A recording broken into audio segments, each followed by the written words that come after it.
Welcome into the CHGO White Sox Podcast, presented by PointsBet. Use promo code CHGO when you sign up to get 2 risk-free bets up to $2,000. Welcome in to our West Loop studios here in Studio A of the CHGO offices. I'm your host, Sean Anderson. You can follow me on Twitter at Sean_W_Anderson, and I'm glad to be back with the boys. I can actually go through the normal introduction. On my far left is Vinnie Duber. You can follow him on Twitter at Vinnie Duber. He is the CHGO White Sox beat writer. And the man in the middle, Herb Lawrence. Hello. Follow him on Twitter at Ecknerwall23. He is the CHGO White Sox community leader. We'll be talking to you for the next hour about White Sox baseball and such. We got a rain delay.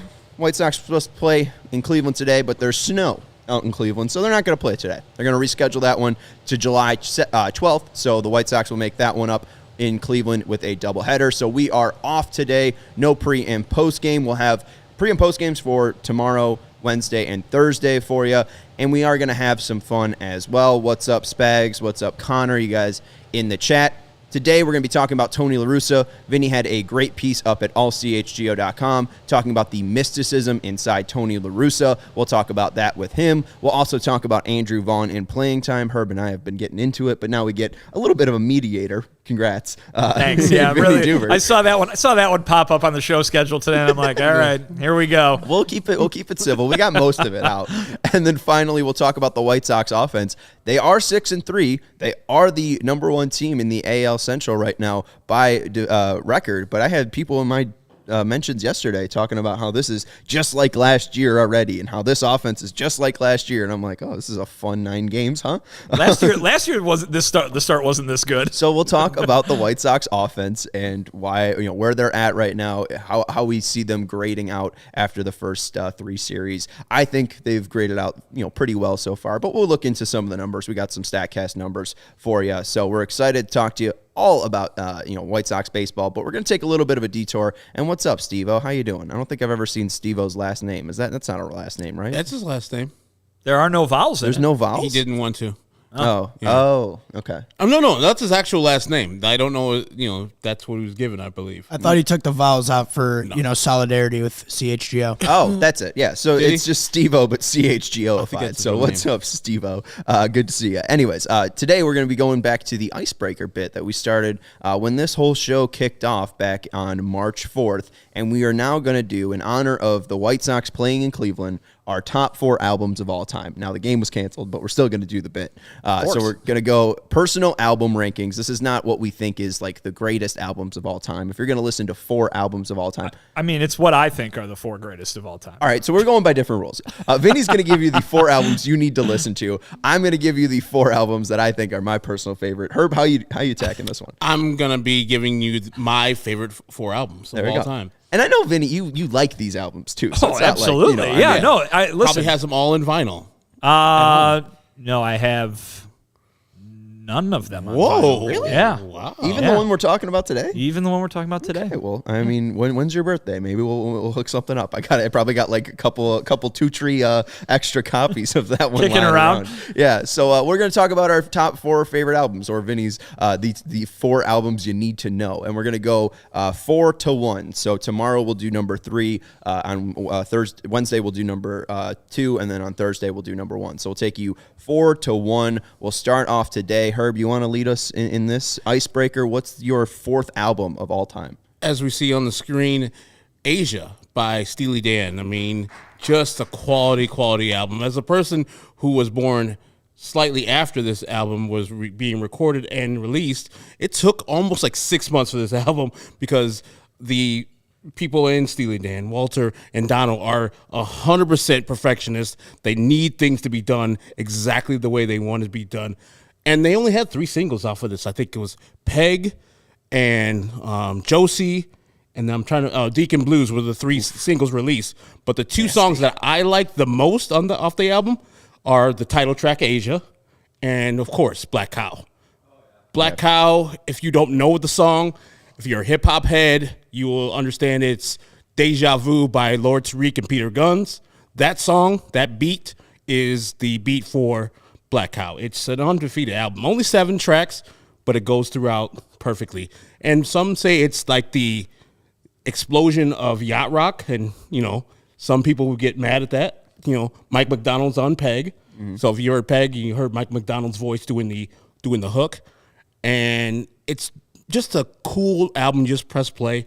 Let the albums go. I just let it go from 1 to 7. I don't do the shuffle. Just let it breathe and just sit back and enjoy whatever beverage or edible or tweed you're enjoying, because that is the type of vibe I'm at when I'm listening to some Asia. Absolutely. And so you mentioned a couple. What's the one that you have to say is like your favorite song off that album? It's Black Cow by far. Like it's the first first song on the track, and it is just pure. Like it's talking about drug culture, him in a relationship he's having with a woman that he's not really feeling. She's not feeling him, and then there's a nice like middle part of just instrumentation. These are musicians at heart who studied jazz, especially Donald Fagen. He studied jazz as a kid, especially like Charlie Parker. So he wanted to get more into musicians, just allowing them to breathe and play, but also play on key and play the way he wants them to be played. Yeah, and you said yacht rock. You referred to it as easy listening. I mean, which are we? Do we like the term yacht rock? I don't mind a lot of songs that fall into that category, like Hall & Oates. They're kind of there. I like Loggins and Messina. They're kind of in there. But I can't say I'm a huge fan of Asia. There are some Steely Dan songs that I absolutely love, but whenever Michael McDonald gets involved really in anything, I'm out. I'm sorry. As great as the Doobie Brothers were before he came rolling along and started taking it to the streets, he took him off the map in my opinion. And they made their best song ever. What a Fool Believes, friends. What a fool. Lawrence had an absolutely visceral reaction. Lawrence is killing me over here. Lawrence off screen, one of our producers, is getting now up and now gonna. Mike McDonald is the voice of our generation. Thank you. He's the songbird of your generation. Yeah, that's right. Thank you. Thank you, Lawrence. I yacht rock is always an odd. I've never been on a yacht, and I enjoy a lot of yacht rock. So I just feel like it's classist in a way. It's fine. Kind of, and I think it's not the greatest thing that's ever been done, but it's fine. No, and it's kind of derisive like term. Some people use it like, oh, yacht rock, ugh, right? Type of thing. But people who lean into it and who love it, it's like, yeah, yacht rock. If you bring it up, especially because YouTube did a whole like series of yacht rock, but making kind of fun of it. That's one of my favorite things when they make fun of it. Kind of the first episode is how they made What a Fool Believes, which references Hall & Oates as kind of the bullies, and Michael McDonald is the hero, and he left Jim Messina just in an alley by himself. Well, I'm not sorry. Kenny Loggins left Jim Messina in the alley by himself. You got to go and check it out. Yacht Rock on YouTube. All right. Jim Messina gets no love, man. I don't know. He was in Buffalo Springfield. Ooh. He was in Poco. Then he was in Loggins and Messina. I just know Loggins. Pretty good band. I know Loggins of Loggins and Messina. I don't know Messina. You got to give Messina some love. Yeah. Well, they give Alabama some love. They call them the Crimson Tide, but you can call me Deacon Blues. Deacon Blues. Yeah. That's probably my favorite song off that album. Vinny, you got an album that's near and dear to my heart at number 4. Why don't you tell us about it? Yeah, you guys are coming at me. I'll tell you this. This is if my mom is watching. I am the least favorite of her categories so far. You guys picked 2 of my mom's favorite albums of all time. I'm going to go ahead and pick one of my dad's favorite albums of all time. This one is hanging up in their basement on the wall, of course. The Boss. I mean, come on. I mean, listen, it's we're going to talk later in the week about some picks of mine that I think are like your dictionary definitions of rock and roll. You put it, aliens come down from another planet. They want to know what rock and roll is. Put those albums on. Boom. They know. Springsteen, though, this album, especially Born to Run, it is what rock and roll can mean to everybody, I think. You got the happy, you got the sad, you got every emotion in between there. These songs, they're anthemic, most of them. Speaking over her head. Am I getting a little too esoteric for you here? I can hear you. I can get the meaning by what you're saying. It's all good. Yeah, I mean, Bruce Springsteen, the songs he sung about, he said he never lived any of the actual experience. Of course not. He's a liar. But it's all about a vibe. He's a liar, but it's all about vibe, and that's exactly it. He's my favorite songwriter of all time. I was listening to this one in the car on the way in. Oh, my God. I almost shredded my vocal cords during Thunder Road. Makes sense. And, guys, come on. Clarence Clemens on the saxophone. You can't the most important sky point we've ever had. Super sky on this point show. for the big man. Oh, man. But yeah, this is just tremendous. From Thunder Road, title track, 10th Avenue Freeze Out, Backstreet, She's the One, Jungle Land. Oh, it's just like I have what one Herb was- observation really quick. Vinny, Yes. this is like, I may be way off here.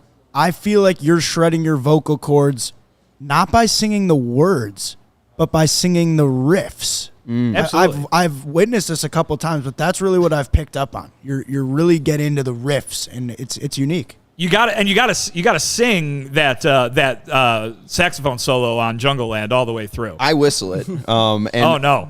You gotta go air sax. You gotta sling that thing around the side and just go nuts. In Backstreets, I think that's one I can hum to. Just that riff right there, that opening, like that is something like boom, boom, boom, boom, boom. Yeah, that's like nothing gets me more amped than hearing Backstreets. And I'll tell you this: next time you listen to it, listen to the guitar. Listen to Bruce's guitar. It's surf rock. It is a surf rock guitar, which I think is it's very underappreciated on that album. It's very good. One of my favorite things when he was been doing this Broadway thing was he was talking about all the band members he used to have, and like he had this one drummer who just couldn't play what's the classic surf drum song? Wipeout. Yeah, the drummer couldn't play Wipeout. And he's like, you can play everything else. The guy can play everything else. He just can't play Wipeout. And it's like he refused to play Wipeout. Anybody knows how to play Wipeout. He just couldn't. No, the guy just couldn't. It's pretty simple. The guy was a great drummer. He just didn't know how to do Wipeout. Wow. But the one thing I love about both of your albums is 7 songs for Steely Dan, 8 songs for Bruce. All of them are perfect. What's your favorite run of songs? Oh, what's one's not perfect? Meeting Across the River. Okay. Not my favorite. It's slow. Not my favorite. But I mean, it's got to be the start. The 1-2 punch of Thunder Road and 10th Avenue Freeze Out is phenomenal. And I think that is very important in albums too. Where the songs are in the listing, because when we were kids, skipping was not a thing. You had either the album or you had a cassette tape, and you're not fast forwarding through. I mean, you are on some of these things, but sometimes if you're gonna buy a cassette with the full album on it, you want to listen to the full thing. So if you're putting them and sequencing them right, back in my day, they used to put like little interludes in between albums. Those are perfect. And so this 7-song album, that's the only reason why it's 7 songs, because Donald's a maniac. He's like, if we had 12, it'd be like another year for them to release Asia. But yeah, putting those albums exactly with the song tracks exactly where they need to be in the album, I think is what makes a great album. Yeah, and I think that's what makes Born to Run so great is just the track after track after track and kind of the picture that he paints. They're all epics. They too. are all epics. They're all epics, which is very exciting. And kind of like Meeting Across the River is a little bit of an interlude. Like She's the One is this big bombastic love piece, and Jungle Land with the Bo Diddley beat in there too. And Jungle Land is this massive, massive epic, and then you have Meeting Across the River in the middle. So it is a little bit of a slowdown, and it is the least listened song on Spotify off that album too, for good reason. Nobody's really tuning in for Meeting Across the River. The final one we're going to talk about is Tusk, 1978 from Fleetwood Mac. That's my number 4 album of all time. You might know Rumors. You might know Tango in the Night. Hell, you might know. Might you know Tango in the Night? I love Tango in the Night. I don't know either of those two. Tango in the Night, they're 1980. Where's the self-titled here? Let's go. Well, there's also Fleetwood Mac, the self-titled album. But I'm going to go with Tusk. Tusk is known for being an absolute train wreck of an album. At the time it came out, it was the most expensive album to make. Yeah. And we talk about very short, succinct albums from 75 and 77. And this is a mess of an album. 20 songs on this album from Fleetwood Mac. And does anyone know more than one of them? No, you shouldn't know any of them. If you know any Maybe of them, one it's song, maybe. Well, my Tusk. Yeah, I've famously literally Tusk. never heard that That's the one song. with the marching band in it. Yeah, that's the one with the USC marching band in it. And there's a great performance on YouTube of Lindsey Buckingham solo performing at USC. And I think Kevin was talking about how his buddy was at a Fleetwood Mac cover band, and they end with Tusk, and then a local marching band came out. And at this one, he's at USC, so they bring out the USC marching band. It's fantastic. But yeah, you don't know any of these songs, but that's the thing. Everyone hated this album because it wasn't Rumors, but it was so good. All of these songs are like B grades. As Tony La Russa listens to Tusk, Asia, and Born to Run. He's got Asia up. He wants to listen. He wants to groove. Which one do you think Tony is going to like? I think Tony's a Bruce guy. Bruce, probably. I don't know. Well, he's a learned guy. At that time, he probably was at Florida State for a little Juris Doctorate. So he's smoking a little doob. Yeah, Asia, 100%.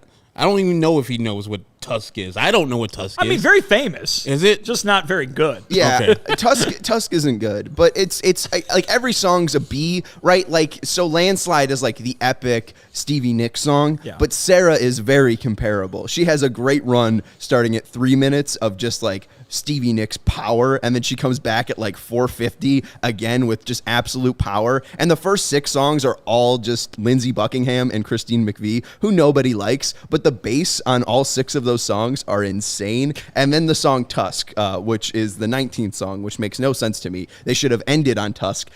I don't know why they end with Never Forget, but they do.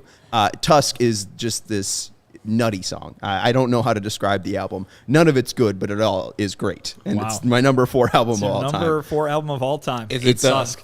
the Tell Me Lies song on that one? No, No. that's Tango in the Night. Yeah, Yeah. you know that one. That's Little Lies off Tango in the Night. Yeah. And then you might know Everywhere. That was off Tango in the Night. Yeah. I mean, All right. I'm saying Courtney loves her some delicious Fleetwood Mac. I like Fleetwood Mac when they're not with Stevie Nicks.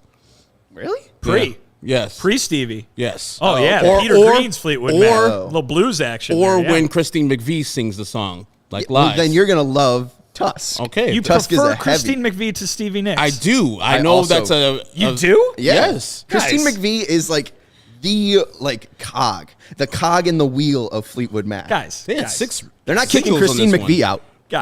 They're kicking Lindsay out.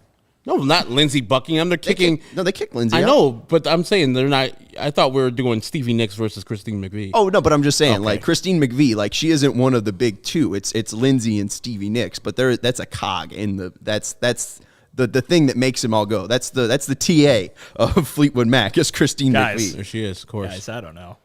Courtney already commenting, I don't know. shaking her head about your Come terrible on. choice. Stevie's one of the all-timers, and you're giving me Christine McVie, picking Christine McVie over Stevie Nicks? Hey, I'm just Oh, saying, boy. like like Clarence is one of the best of all time. Bruce is one of the best of all time. Just sometimes And you're going with Max Weinberg? Is that what I'm hearing? I'm going with Stevie. I'm going with Stevie Van Zandt. Little Stevie has some great solo stuff. Yeah, so those are our number 4 albums of all time. Our 3, 2, and 1s are going to be just as weird. I have a feeling. There will be more Bruce Springsteen, by the way. That's a tease. And I bet you there'll be some Rolling Stones. And Herb, you want to tease a band? I mean, the most popular singer of all time will be on this list. Jamiroquai? There won't be on there. Oh. They have a great catalog, but no great album. Because they did didgeridoo stuff early. It was dumb. It was really dumb. And in between there, they would mix in a Virtual Insanity, We're Too Young to Die, and some good hits like that. Little All L. Right, Little L. Little L's a great one. But they don't Turn me have on like that one. just a classic album with like all those songs on there. And Luis Roberts Buttcheek says, I'm with Vinny on this one. Y'all are crazy. So, Luis Roberts Buttcheeks agree with you. So Great that's minds. how, I mean, that's how everybody's- you know you're not crazy. No, my take on Stevie Nicks is the hottest of hot takes. I just don't like her. I just don't like her singing. I just don't like anything. When she was singing Silver Springs to Lindsey Buckingham with like fire in her eyes. Courtney and I watch this all the time because she loves that song when it's done live. But she's looking at Lindsey Buckingham like he did something wrong. The relationship just didn't work out. Sorry. Yeah. And they made like 4 songs off of that breakup. They made albums off of that breakup. Yeah. I mean, I think they're still Ones that making are much albums. better than Tusk at that for that matter. And here's the thing. I mean, Lindsey Buckingham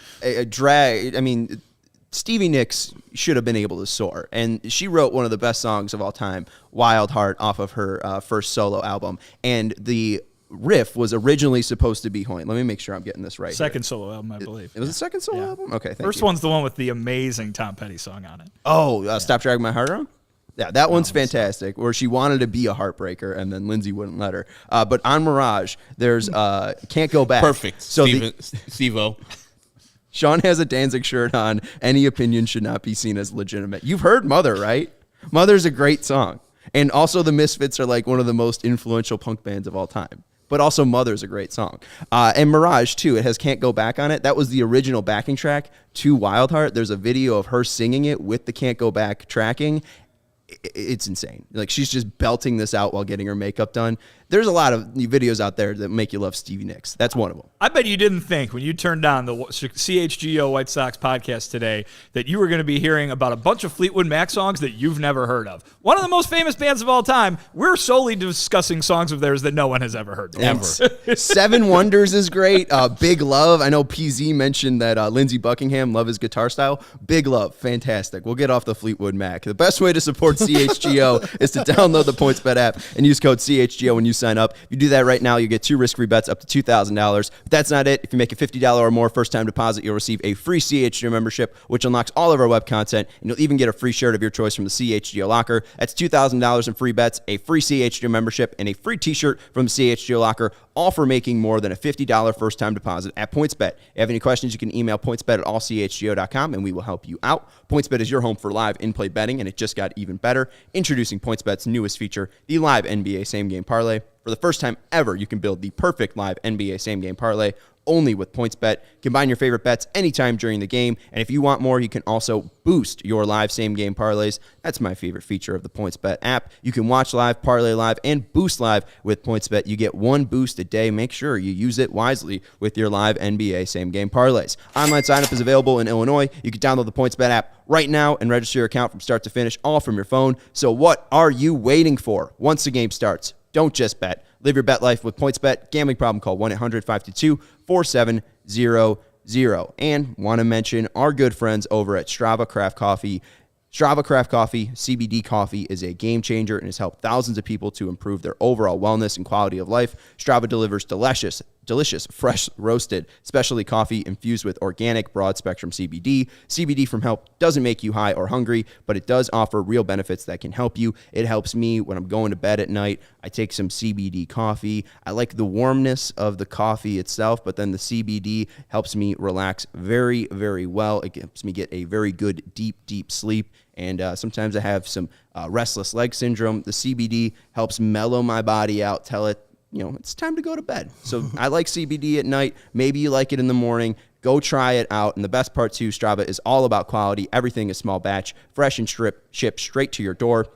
Strava also offers concentrated full-spectrum CBD tinctures for those looking for a more traditional CBD format with a powerful entourage effects of benefits. CHGO listeners can save 25% off their entire purchase when they use the code CHGO25. That's 25% off your entire order at StravaCraftCoffee.com when you use code CHGO25 at checkout. Discount coupon valid on non-subscription purchases only, 1 use per customer. And if you already love Strava, subscribe and save with Strava Craft Coffee Club. With Strava, you're in control. Save on your favorite coffees and have them automatically delivered to your home or office on your preferred schedule. Again, StravaCraftCoffee.com. And if you want to save 25%, use code CHGO25 at checkout.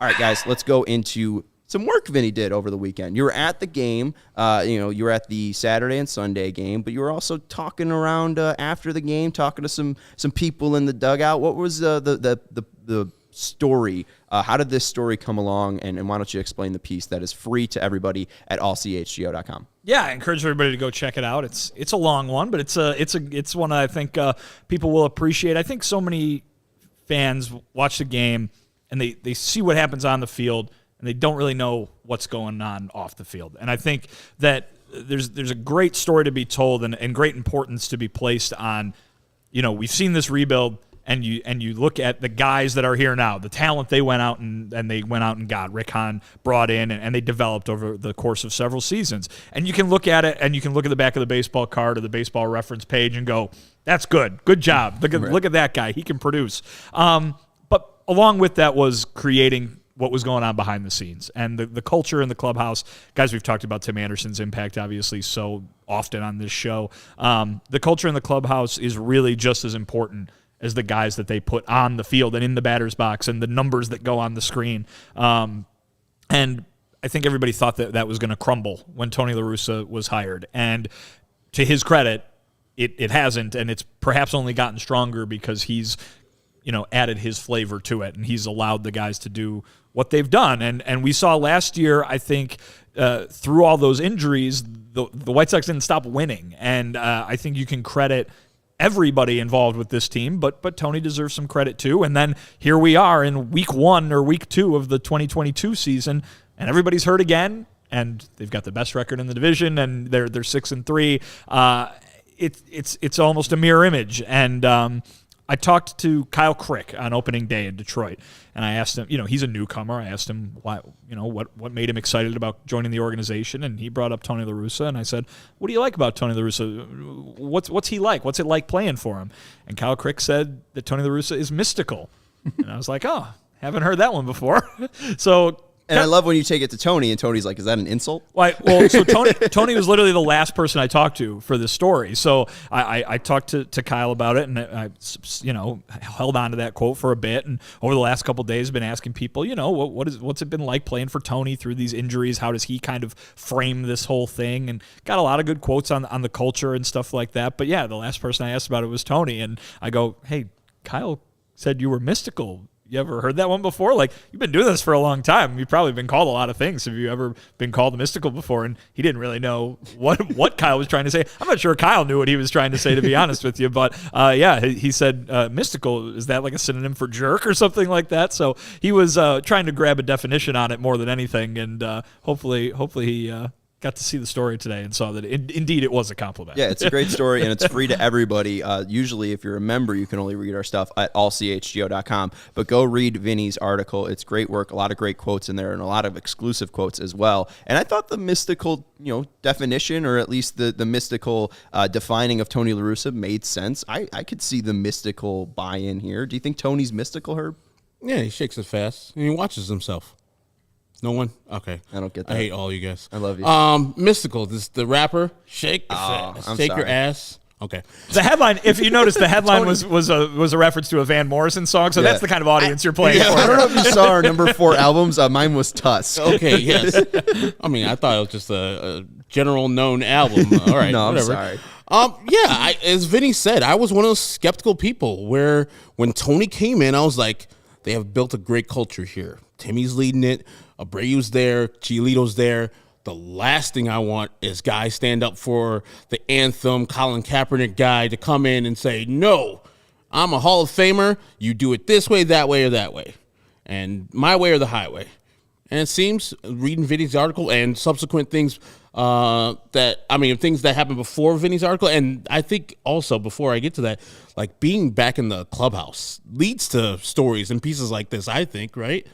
Yeah, I mean, we were able last year to, grab guys on the field and get one-on-one interviews and stuff like that. But, I think there's a difference between when you're in there and you're able to just kind of float around and, you can ask 1 or 2 questions at a time. It doesn't have to be a formal sit-down, hey, can I have 10 minutes of your time to talk about everything that's going on with you and the team right now? And, it's more of a, hey, I see you're, looking on your phone. Can I just ask you this real quick about Tony? And, it's more casual and it allows for maybe a little bit more easygoing kind of thing. And you get stuff like this, which is fun sometimes. What was your favorite reaction when someone asked you, like, hey, what do you think Tony La Russa is mystical? Or what was like the best, quip you got? Well, I'll say this. Talking to Tony, I think, was the best because it was like I could if you would have told me Tony La Russa in his decades of managing his Hall of Fame career, he's probably been described as just about everything by the host of players that have played for him. And when I heard this, I'm like, you know what? This might be a first. So,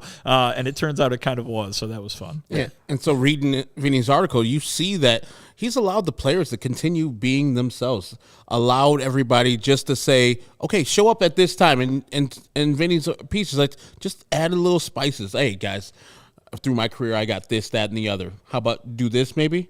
Giving a little advice if it's needed. But he's not in there flipping over tables after a tough loss and saying, hey, this is my way or the highway.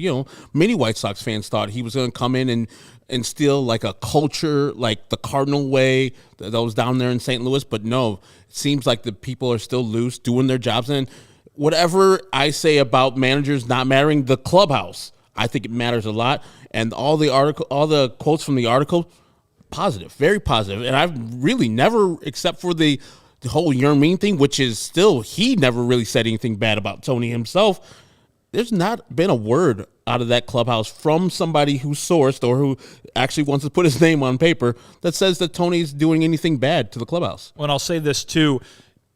There were all those questions when he was hired. Heck, before he was hired, when he was just rumored to be, considered, and everybody went, Tony La Russa, what? And they brought up all the points that you were talking about. And Tony, when he was hired, the first thing he said to us was, yeah, those are valid questions, and I'm going to prove them wrong. You know what I mean? The whole thing that he said the entire time was, I have to go earn these players' respect. It's not, I'm not showing up and being like, look at my jewelry, you do what I say. It was, he's going to go in there and he knew that they had been building something. He wasn't, he didn't think, oh, I'm the guy that's going to turn this around. Like, he had been seeing it, and maybe that relationship with Jerry Reinsdorf, he had more of a better understanding of what was going on than maybe we assumed that he would have. But it's turned out, from a culture standpoint, from a clubhouse standpoint, to be a really good marriage. And even Tim Anderson, who said that he was, he didn't buy into this thing right when it first happened. Every time you talk to him about Tony La Russa, he describes him as the right guy for the job. So I don't think anybody can have any complaints, at least at this point, the way that they did when the hire was made, which is now, a year and a half ago. Yeah, I was one of those people. I had complaints, and there's one of my favorite photos that on Twitter of that Duck Sensual made, my pal Michael on Twitter, of Do It For Him, the old Simpsons thing where Homer puts, I forget what the actual thing says, but he patches up this piece on the wall, and it's, he says do it for her, but instead do it for her, his daughter Maggie. It's do it for him, Ricky Renteria. And I miss Ricky, and Ricky was always, a fun, very jovial guy in the White Sox clubhouse, but there is definitely a difference between him and Tony La Russa. Ricky felt like, he was trying to prove himself. It felt like, there was a lot of energy. He wanted the clubhouse to be excited about them playing baseball. And I think that was part of, the era that they were in as well. Rebuilding, they were much more younger. They had a lot more to prove. Where Tony does bring, it feels like a stoic to the clubhouse, but then also a way to set an example. It feels like this guy's been doing this for 76 years of his life. He knows how to go through a baseball season, and it really feels like he is leading by example. He's letting guys be themselves, but he's also being himself in a way too, setting that winning mentality, as he said, the quote that we put out on Twitter today. It's not about today, or it's about today. It's not about the past. It's about today. It's about 2022. Yeah, and I mean, listen, when you're talking about the difference between those two guys, I know I've seen a lot of opinions, especially along the lines of Herb, what you always say, which is the manager maybe makes a lot smaller of a difference than it seems sometimes, is that Ricky Renteria was a baseball coach. And that's not to say that he couldn't have turned into what Tony La Russa is, which is a World Series winning manager. But Ricky Renteria was really good at player development, at bringing guys along, at getting them to better their game. Tony La Russa was hired because he's proven he's really good at winning the World Series. And again, Ricky Renteria did not have an opportunity to reach that level. He very well could have, but the White Sox wanted to win the World Series tomorrow. You know what I mean? And so Tony La Russa was brought in because guess what? He's done this before. He's done it multiple times. He's done it very well. He's done it to a Hall of Fame caliber, and that's why the change was made. And in the end, if that's the only reason that change was made, that transition was made, it turned out maybe better than you thought it could have, because all those questions that came along with Tony La Russa have been answered in a positive manner. Well, and I wonder, too, going back to some of the questions that happened before the hiring and after the hiring, I do wonder if this was just a perfect marriage, because not only did Jerry Reinsdorf want his guy, Tony La Russa, his longtime friend and former manager, getting fired by Hawk Harrelson, yes, in a very weird way, and then Tony going on to have the success he did in Oakland and St. Louis. Like, clearly, Jerry wants to win another title. Every owner does. But now being in a situation where you have this promising of a team and a manager who feels probably lost. I mean, this was a guy who was coaching from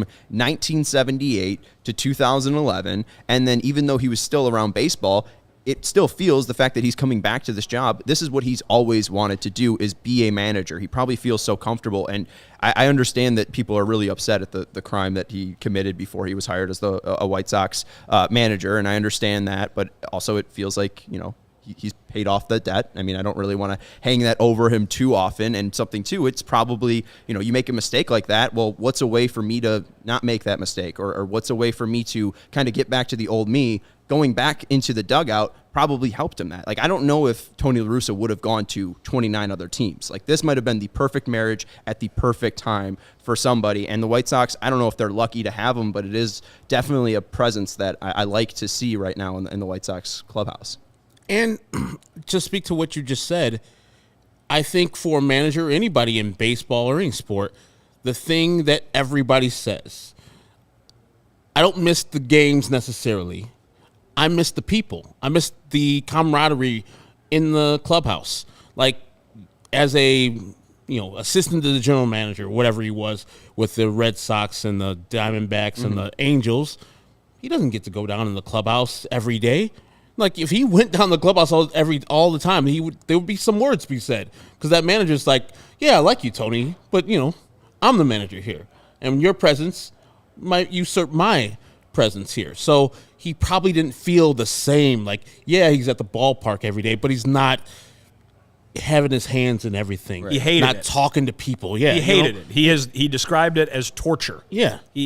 And you bring up the guys, I don't miss the games, I miss the people. I'm not saying Tony didn't miss the people, but he missed the games. He didn't like being in the he didn't like not being in the dugout. Right. I mean, listen, it's a guy, and this was brought up, when I talked to Jake Berger the other day. Jake said this, and I've told you guys this, but Jake brought it up unprompted, which is, you ask Tony how he's doing every day, and he says, depends on the score. Right. I mean, this guy, he lives to win baseball games, and when he doesn't win baseball games, he is not happy. And listen, you could view that as in a number of different ways. Sometimes, you lose a baseball game, you can still be happy. You know what I mean? Yes. You have a lot going on, but he's a guy who fans should appreciate as being completely invested in what's going on with their favorite team. Yeah, and it's interesting too. Like, Crick gives you the great quote of mysticism about him, or a mystical presence about Tony La Russa. But like, even talking about like just the day-to-day stuff, like everything we did in camp has a purpose for us to get better. And if you're taking it seriously, you will get better. That was something he stressed. Like, he wants this whole marathon. He wants that spring training to the end of the year. I worried last year about his stamina and if he could get through a season, especially after May. It just looked like he was tired. It looked like, there was mistakes being made. I looked to the Red Series. I looked to the Yankee Series. But the more and more we got into the season, the more and more we saw it. The more and more, the injuries he handled extremely well. I thought he did a great job of balancing Sheets and Vaughn later in the season, and then also making sure that Rodon was healthy enough to at least make it to the postseason. I thought that was a win for the Sox. So overall, Tony's first year, it had its ups, it's had its downs, but I do think that the culture is what really shined in that piece that you had. A lot of great pieces, and Bummer even described him as just being very calm, and there's just you know what you have to do today, and that's go out and win. Yeah, and listen, Tony is the subject of the story, for all intents and purposes, but part of the thing that he said to me was, listen, it's the players. I mean, they're the ones that go out there and play. And the coaches have jobs to do. The manager has a job to do, obviously. But the thing he said to me yesterday was, none of the coaching staff should ever be the face of the franchise. This is the players. And he described the game as players on one team versus players on another team for the fans to watch. And that equation does not include a manager or the coaching staff, even though those guys are very important behind the scenes. So the culture that's been built is completely a team effort, and I brought up some of the things in there that we've heard from a number of players over the years. Yasmani Grandal grabbing a guy like Jake Berger and taking him in to watch video, to talk about his batting stance. Kendall Graveman has been grabbing. I mean, he's been on the team for a handful of months. He's been grabbing young pitchers and taking them into the film room. Liam Hendricks described him to me the other day as kind of like, the yin to his yang almost, where Liam is a guy who just goes out there and lets it rip, and everything's you see the entire process on the mound. Graveman is a lot more cerebral and gets prepared a little bit, to a different degree. And Liam said that it's great for other guys in that bullpen to have both of those examples to look to. So there's a lot going on that isn't just Tony La Russa. Tony compared Graveman's role to the kind of role that Lance Lynn had last year.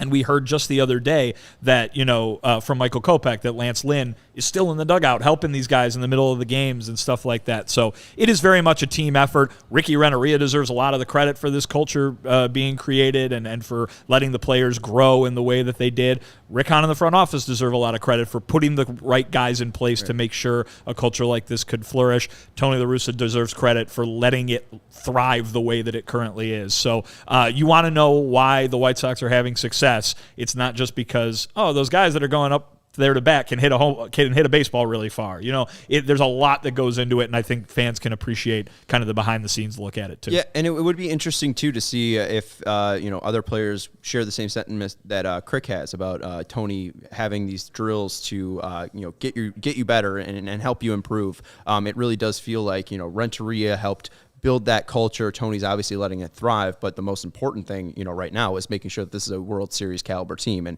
if they're able to look like that, come, July, I think I'll be feeling really good about this team. Obviously, they're World Series caliber right now. They have one of the best records in baseball, but also this is only 9 games into the season. What do they look like by July, especially when they are more healthy, when they have Yohan Moncada back, AJ Pollock, Lucas Giolito, Lance Lynn. And like you said, Tony got them to 6-3 without all of those players. And I think I'm probably forgetting a couple too. Crochet. Yohan Moncada, did you mention him? I mentioned, Yohan, Yohan, Pollock, Giolito, Lynn, Crochet, Ryan Burr.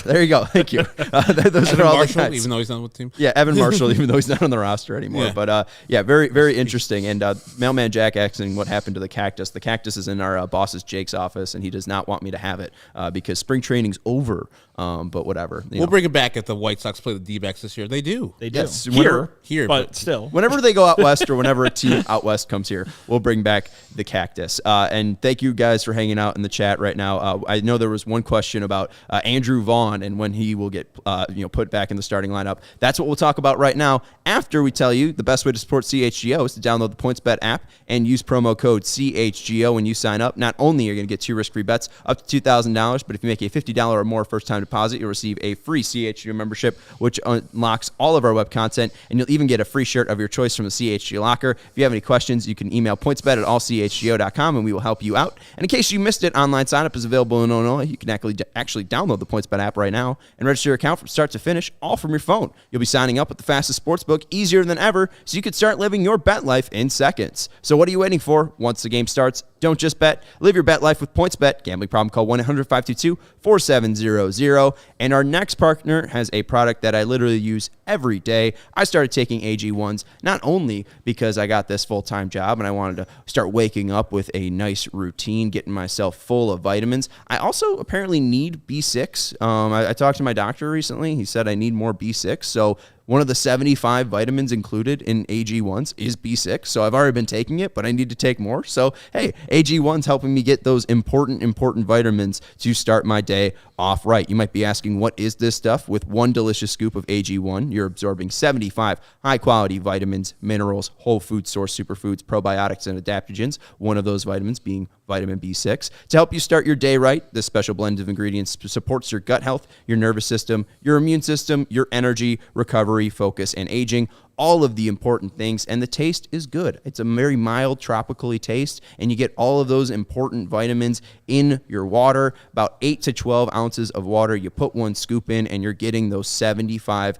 important vitamins. And AG1 says over 7,000, I was going to say 70, that would be nice, but 7,000 is still a lot. 7,000 5-star reviews, and it will go with all of your lifestyles, whether you eat keto, paleo, vegan, dairy-free, or gluten-free. Right now, it's time to reclaim your health and arm your immune system with convenient daily nutrition. It's just 1 scoop in a cup of water every day. That's it. No need for a million different pills and supplements to look out for your health. To make it easy, Athletic Greens is going to give you a free 1-year supply of immune-supporting vitamin D and five free travel packs with your purchase. All you have to do is visit athleticgreens.com/CHGOSOX. Again, that is athleticgreens.com/CHGOSOX to take ownership over your health and pick up the ultimate daily nutritional insurance. You guys are looking at me. Did I say something wrong? No. I'm looking at the cactus. Oh, I'm looking at the cactus. You have a cactus on your lap. Thank you to Lawrence, who not only has been horrified at your Michael McDonald takes, but also ran over this cactus the second we brought it up. So thank you to Mailman Jack. It's not a real for bringing cactus, it up. guys. It's not a real one, but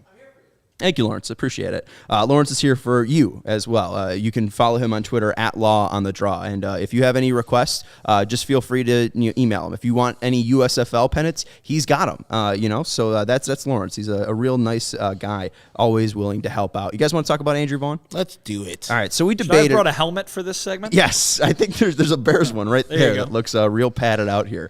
Andrew Vaughn, we want to talk about his playing time. I know Herb's been a little bit mortified. Not mortified. And Vinny Miffed.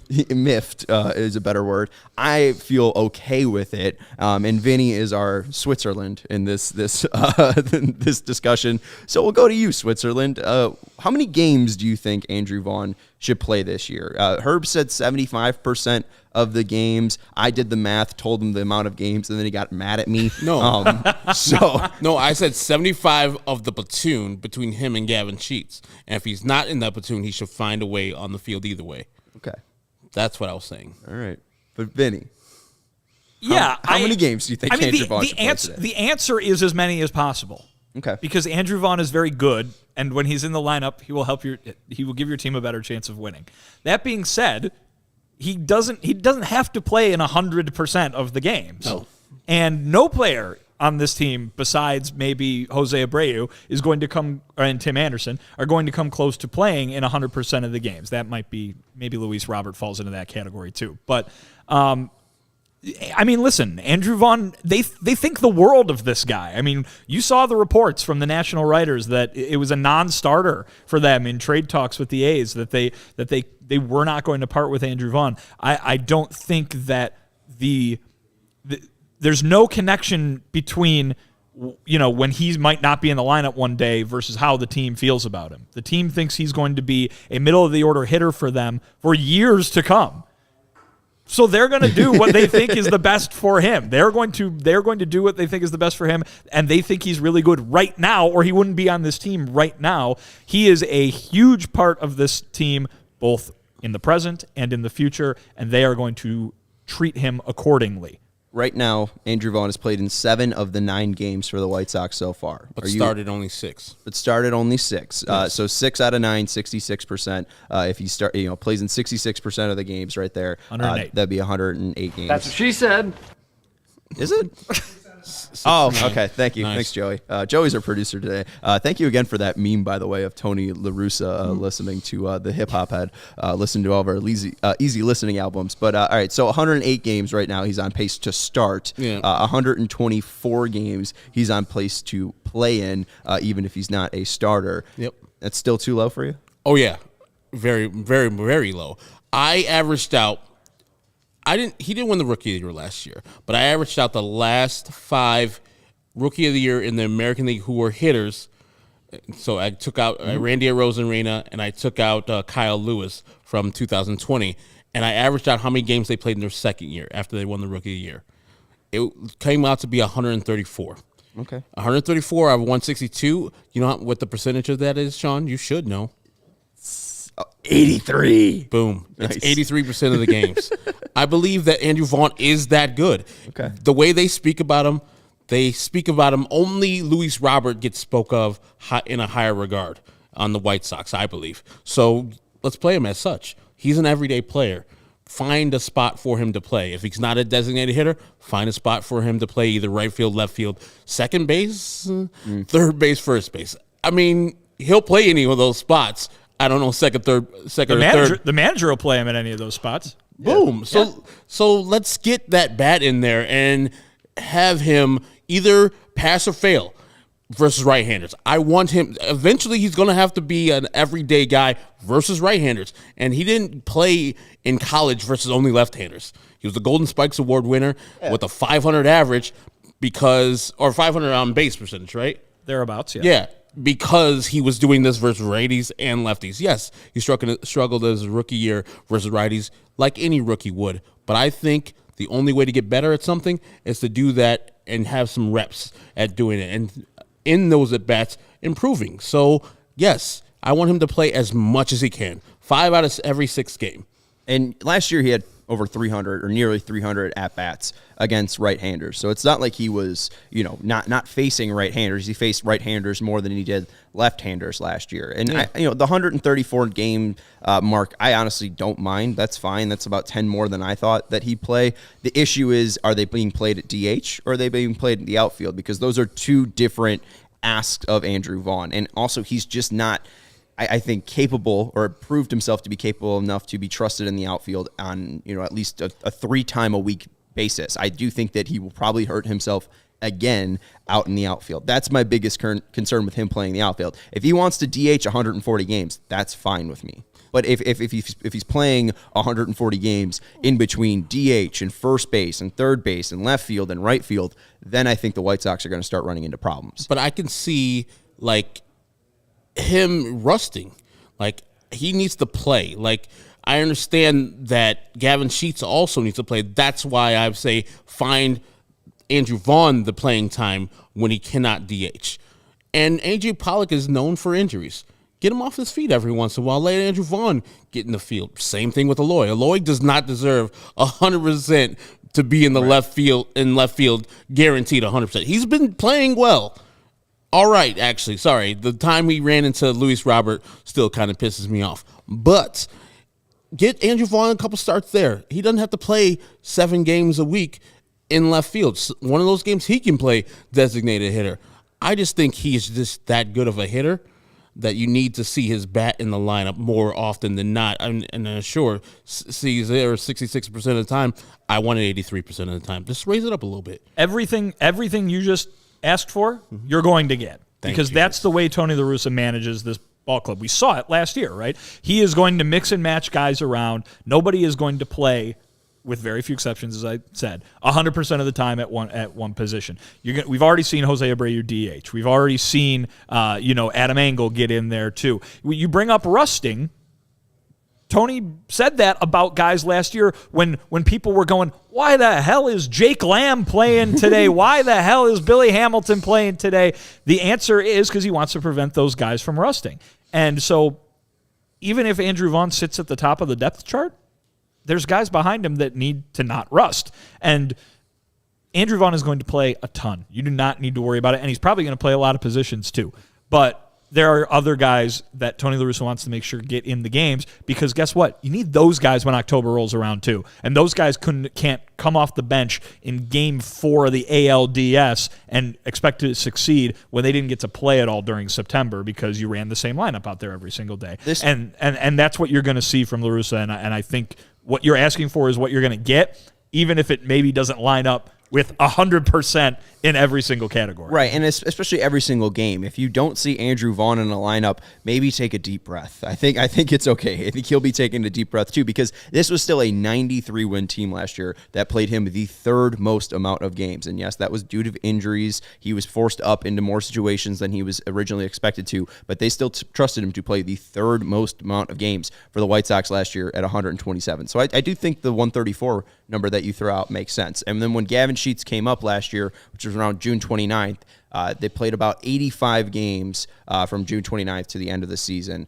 And if you average out the games that Andrew Vaughn played when Gavin Sheets was up, he played in about 75% of the games, which would be around 125, maybe just because if he's performing well, right, maybe they start benching Eloy a little bit, give him some breathers, and have Andrew Vaughn start. But I do think that if I don't know about benching, but rest day or maybe Vaughn's the better option. But I do think that you're going to see if Andrew Vaughn continues to hit like the way he has 6 out of the 7 games, you're going to probably see him more and more in that lineup and more at DH because if he's red hot, I don't think Tony's gonna bench him or per se for the sake of platoons. And his versatility is going to only increase the number of opportunities he's going to get. Mm-hmm. If this guy was just a first baseman, you know what I mean, then he was going to have a hard time getting in the lineup anywhere but that DH spot because they have Jose Abreu.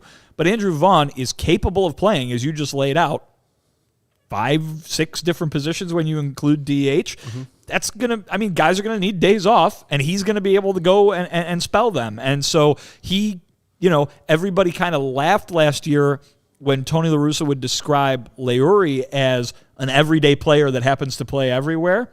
maybe that's an apt description for Andrew Vaughn, too, is an everyday guy who might not rack up a ton of time at one given position. And I wonder what his usage will look like once May 1st comes around, once we shrink from 28 to 26. Danny Mendick won't be on this roster anymore. Jake Berger possibly won't be on this roster anymore. And sending Mendick down? Well, I mean, who else are you going to send down? Some of those pitchers they have.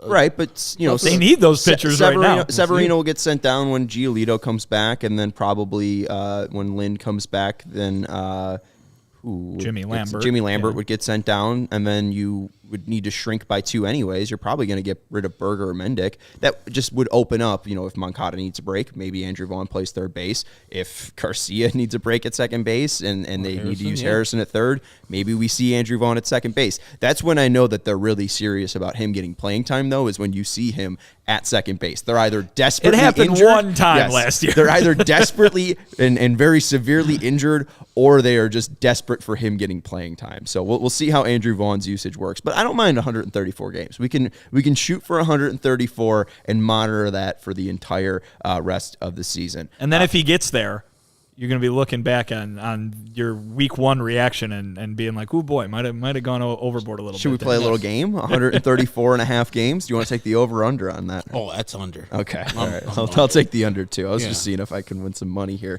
All right. Let's talk about the White Sox offense real quick. We got about 5 minutes. We'll hit some quick mailbag questions, too. I want to throw up these offensive stats for the Sox so far. This is their White Sox StatCast data. Right now, when you look at them compared to the league when it comes to runs scored, not great, folks. 21st. They've only scored 38 runs this year, which is 21st, so bottom half of the league. They're in the likes of Miami and Cincinnati and Milwaukee, but also Houston and New York is down there. It's only been 3 games. But you look at the StatCast data, the White Sox are hitting the ball hard. Hits at 95 miles per hour plus. That's a hard hit ball. They have 116. That is second in the MLB. Hard hit percentage, they are hitting the ball hard 48.9% of the time. That is first in the MLB. Swing percentage, 18.9%. That is first in the league. They are swinging often and a lot, and they're not striking out too often. They're not walking as well. And then average distance, 177 feet. That's sixth in the MLB.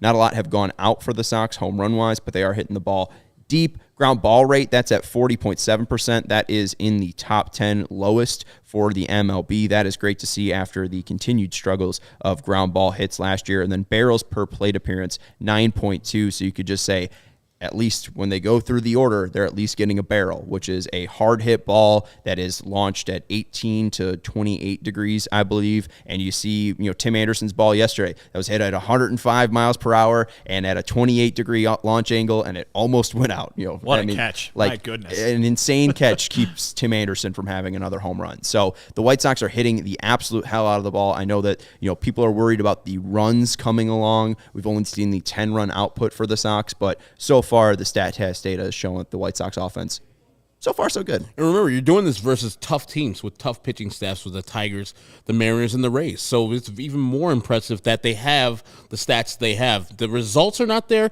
The process right now is awesome. Well, and you look at the Tigers, they score 5 runs and 10 runs in that series. And then you look at the Mariners almost made it into the playoffs last year because of their pitching. They had a negative run differential, and that was because they could not score runs to save their lives. Their pitching was fantastic last year, and the Rays had the most important bullpen of any team. They had the most WAR for any bullpen unit in the MLB, and they used like 40 guys. They're always rotating people in to make things work and make that bullpen as disgusting and as stamina and ready to go as possible. And seeing the White Sox perform this well, even though the runs haven't come just yet, I feel like there's going to be an entourage of hits coming soon, hopefully, just with the way that they are hitting the ball. And Bieber would have been a very tough matchup for them today, but the game getting delayed and canceled today. So that we'll see that doubleheader in July 12th. But yeah, those are the offensive numbers for the White Sox with StatCast data. Let's head into some Monday mailbag questions. These were sent in to the CHGO Lounge members of CHGO. You can become a member at allchgo.com. Sent these in to our members-only Discord. We'll start off with Sam's question. Vinny, if Vince Velasquez and Johnny Cueto look like not viable options to shore up the back end, who is the most realistic trade target we could get in the coming months? I think Frankie Montas is still the number one option? You'd think that name would be included with what the A's are projected to do this year, but I mean, I think you got to wait and see kind of how things stack up. I mean, we're only 9 games into this season. You don't know when the sellers kind of emerge until a little bit further down the road, but once they do, you're going to see guys, particularly those on expiring contracts, be talked about an awful lot. Keep your eye on Montas. He was one of the best in the American League last year, and he doesn't have an expiring contract this year, which could drive that cost up a little bit. Right. We'll see if that is revisited come July. Yeah, if the White Sox continue to have some guys lower in the levels produce, a lot of the players in single A, double A, triple A, they're producing well so far. And Jake Berger's producing well, so maybe the pieces that are not Andrew Vaughn could become more enticing to the Oakland A's. Right before you go, remember the White Sox were rumored to go and get Kendall Graveman before he became a White Sox. Same thing, I think you heard the rumors about Liam Hendricks a couple of years before and Yasmani Grandal. You hear the smoke around these players, and then the White Sox go. Lance Lynn, the year before he was traded to the White Sox, there was rumors that they were going to get him in 2020. So, yes, check in on Frankie Montas. Maybe the price comes down for where the White Sox are, because we heard that it's ridiculous and it's Andrew Vaughn. Stop, Oakland, now. Come on now. You know that's not true. We can get you Jake Berger. That man looks like a Major League Baseball player forever. What about Corbin Burns? I mean, that was a White Sox rumor for a while. We getting Corbin Burns on the Southside? He got real good that year. He did get real good. What was the sticky point? We're not trading on Nicky Two Strikes? It was Nick Madrigal and Cody Hoyer, reportedly, for that trade. I would take that one. Did we balk on that, or the Brewers balk on that? I don't know. I'm sure the Brewers are like, no. Hell no. Yeah, I don't. This think is a stud we got. And then Corbin Burns went out and won the NL Cy Young. Yeah, he won the NL Cy Young. Yeah, he did. Right? Yeah, he won the NL Cy Young. The next question comes from Other Sean. If you're doing a Mailbag Monday, what do you think the lineup will look like when everyone is healthy? Do you see Pollock or Yohan hitting higher in the lineup? I could see one of them in the 2 spot and maybe moving everyone down, or Robert to clean up with Grandal behind him. Let's get that first ever win against the Guardians tonight. Well, that's delayed till Tuesday. I don't think that the 1, 2, 3, 4 will change when Pollock and I don't think the 1, 2, Makata's 3, back. 4, 5 will change once those two guys are back. Yeah. Those guys, Yohan 6, Pollock 7. Pollock 7, and then so Pollock playing right, Moncada playing third, Aloy playing left at 5th, 4th Grandal catching. Yeah.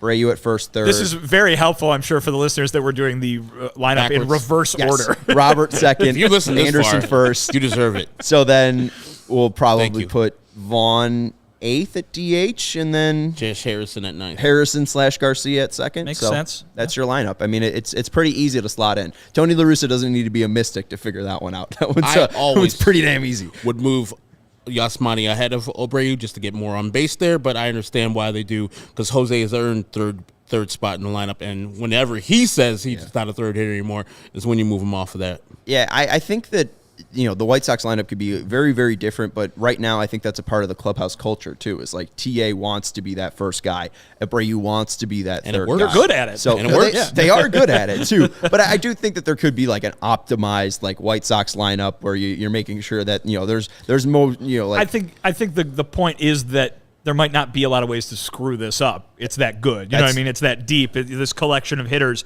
are that productive that you might not be able to screw it up regardless of where you put them. And speaking of what Vinny was talking about, where a lot of guys are going to get a lot of at-bats, to have the optimized lineup, there's not going to be a thing because you're not having pretty much 8 guys who are the same. Right. The optimal lineup is different every single day. Exactly. Yeah. So then you want the guys to just be comfortable where they are if they're in the lineup for the majority of the time. Right, but you're right. I mean, like Abreu, he drives in the most runs every year for the MLB. But like if you get Anderson, Robert, and Grandal on, especially with their averages and on base percentages, it's better to have 3 guys on than it is, just 2 guys. But I mean, again, it is just picking hairs or picking hairs, Picking Nitpicking. nits. nitpicking. Yeah. Picking picks. Yeah, something like that. Splitting final hairs. one. This one's from Mikey.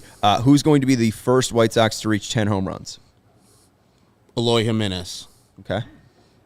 I'll say Abreu. I'm gonna go Abreu too. Abreu's hitting the absolute hell out of the ball, and I know it's April Abreu, but the whole talks before spring training is maybe this might be my last year. So maybe Jose Abreu's just emptying the gas tank here because he is murdering baseballs right now. Can also see Yasmani Grandal hitting like 6 in 3 days. Right. Too. He'll be the click to pick for the next 3 games against the Guardians because he'll have 6 home runs. That's going to be one sight to see. Any final thoughts before we wrap this up and head to 3 games in Cleveland? I'm glad that they got rained out today. I'm glad Cleveland did it early, so we don't have to face all 4 of their pitchers. Now it's we got to still face Bieber, which sucks, but one less guy at the back end because they can throw it. Mm-hmm. And this year they're hitting it too, which is weird because they're pitching to that guy, Jose Ramirez. Yeah, don't do it. Maybe we won't see him in July. Maybe he'll be on a different team. But yeah, we don't have to see Cal Quantrill. So the White Sox dodged a big bullet, missing the Cal Quantrill start. But yes, Bieber, McKenzie, and Plesac are, I think, the 3 that you're going to see for Cleveland. So that is a tough 1-2-3 that the Sox will face. We'll be previewing that tomorrow, 4:30 pregame for the White Sox and Guardians game. We'll also be having a pregame on Wednesday and Thursday. The Thursday one, I think, is an 11:30 pregame, but the one on Wednesday will be a 4:30 pregame. So 4:30 tomorrow and Wednesday pregame. Me, Vinny, and Herb here for you. We'll also be joining you after the last out is made for White Sox postgame. We'll be here on Thursday as well, 11:30 pregame, and we'll join you after the last out is made there as well. We appreciate everyone joining us here in the chats. Shout outs to Mike, Connor, Rex, Ralph, Luis Roberts, Buttcheek, Steve, Steve-O as well, and Mailman Jack. We appreciate everyone participating in the YouTube chat, and we will talk to you tomorrow. Go Sox.